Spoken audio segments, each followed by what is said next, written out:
มาจ้าพี่น้องกินก๋วยเตี๋ยวน้ำตกหมูน้ำกันจ้า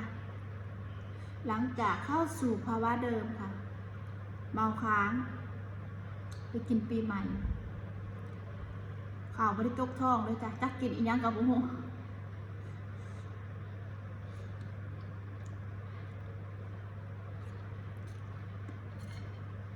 เบิ่งตาโบอยู่ไม่ได้รับไม่ได้นอน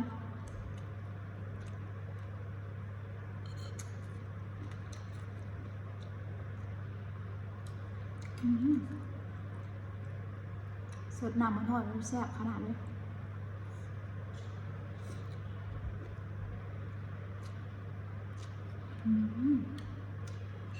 เสียงน้ำตกตับเขาจะหายตับชิ้นแหนขนาดนี้